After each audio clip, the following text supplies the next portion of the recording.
Thank you, Mr. Deputy Speaker, sir. I also rise to take part in the short duration discussion tabled by Honourable Member from Omroi on the prevailing safety and security of the people in the state. Sir, at the beginning, I appreciate the work done by the Home Department, but there are few cases I may mention which occurs in my constituency, which has created a fierce psychosis among the citizens of that area. Sir, there are many cases of assault, stabbing, looting, etc.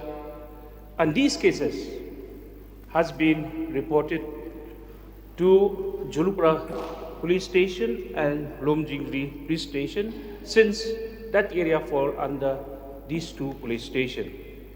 Sir, but sad to say, these culprit has never been apprehended until now, and the case is going on. Without apprehending these culprits, sir, this has encouraged more of this assault and looting, even stabbing also, sir.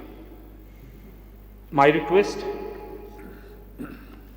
to the department concerned, more patrolling of police force would be engaged in that area, especially in the night time. And then installation of high-end CCTV will be installed, thanks to the Chief Minister, will be installed in these vulnerable points, and these will be connected to the two police stations for monitoring. This will help to monitor faster and reaction faster by the department. My request to the department concerned for patrolling of police force, especially in the night time and during the festival time, which is very, very important in that area. With these few words, with few submission, thank you, sir. Thank you. Sir, we all know that safety and security of people in the state is a precursor to good governance in any state. Sir, government critique is not the only responsibility of a legislature. We are also lawmakers. And in our debates and discussion emerges the text of what needs to get done to tighten systems already put in place. Sir, I am very concerned about the fallout of occurrence of crimes against women. We cannot deny, sir, in my almost 5-year interaction with various departments, particularly the police department, in the scrutiny of cases of crimes against women and children, much effort has been put in by the police force. We had taken over 20 plus cases in the last 5 years. We've seen that cases like POCSO, other cases of crimes against children have gotten the correct attention required to quickly bring justice to those that were denied justice. So, sir, I would feel that the first place where we need to start, if you want to see crimes against women and children reducing substantially in the state of Meghalaya, the first thing that we need to tighten is the police station. Sir, we know that efforts have been put in to ensure that police stations across the state are women and child friendly. We cannot take that credit away from the police department. In the leadership of this government, substantial strides, positive strides, have been seen occurring in the ground.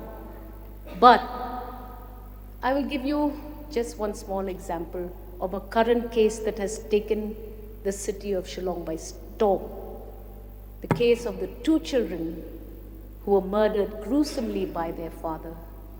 I am made to understand, because of these gaps in presentation of a charge sheet, because of these lapses that are beyond the police force, in all probability, nobody can detain the accused. So what do we need to do? I would suggest to this government, form a committee of experts to study the application and the operationalization of these laws which have become redundant in the state. Tighten and strengthen your forensic lab. That is still something which is hanging fire. I don't know what the difficulties are, but the kids of this generation are well equipped, well qualified to man such institutions. So, women feel still hesitant to go to police stations. And we need to fix that. I know that substantial efforts have been put in by police stations across the state, but that is something which needs urgent attention. We are lawmakers. We have to review laws if they become redundant and make them more suitable for current trends and situations. So burglary is another very common problem in the city of Shillong. I don't know whether in Tura you're feeling it, but we are feeling it greatly in this city of Shillong. And from my understanding of the little interaction that I continuously have with my police station, I am made to understand that these burglaries occur because of drug addiction or substance abuse. Petty crimes, which is really frightening citizens across the board.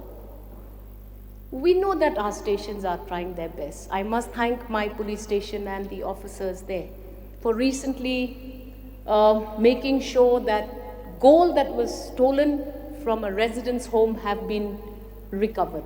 Now that is something which we should also talk about. We must thank them for putting in that little effort that is required. Now, sir, this drugs, it's not just drugs per se which is a problem in the city of Shillong.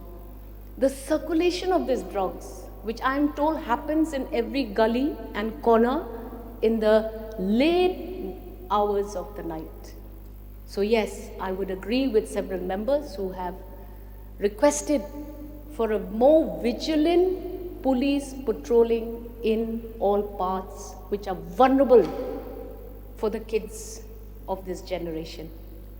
So another thing that brings to my mind right now is what has happened in Tura. Now, if there are any citizens who are running hostels for women and minors, let there be constant checks by authorities. Because when parents leave their kids in a location for safety and progress of their lives, they go to those places and become victims instead. Now that is very bitter. Cannot imagine that 3-year-olds, 4-year-olds, 6-year-olds are the butt of sexual abuse. What worries me more is how do you rehabilitate these young boys, girls, no matter who they are. So the trauma that they feel and face in their lives continue till after the disclosure of their sexual abuse. We need to put in some kind of a check and balance that takes care of psychological impacts that these children go through in the violent situation that they were anyways victims of. Kidnapping cases. Time and again in the social media you see this flashing of a message which says, young girl from this school disappears from the house. Now that is also very worrisome. Do we have laws that will cover the quick rescue of such young girls who are kidnapped, whether it is for any wrong practice or trade that they are lured into or otherwise. We have to be very, very careful. And we have to review systems so that this protection does not just become a gossip or a headline in a newspaper or a viral text or image in the social media. It should also yield learning experiences that will give us an opportunity to review all around us. What do we need to do to protect these young girls? So I have a problem with a deep understanding of the MRSSA and the modalities of its operation. If you're telling me that now my darbar, who is anyways not paid for doing a job, will then be engaged in checking and balancing these people who come and go from the state, I think we may have some technical problems there. You are anyways burdening the police stations with additional work. Now, can we think of bringing in policies which will be workable in the long run? I need to know more about how they're going to operate the MRSSA and what are the assurances that you're giving that my darbar will get back to me, will get back to the citizens who come, whether for a short stay or a long stay, and what will be the fallout of this operation.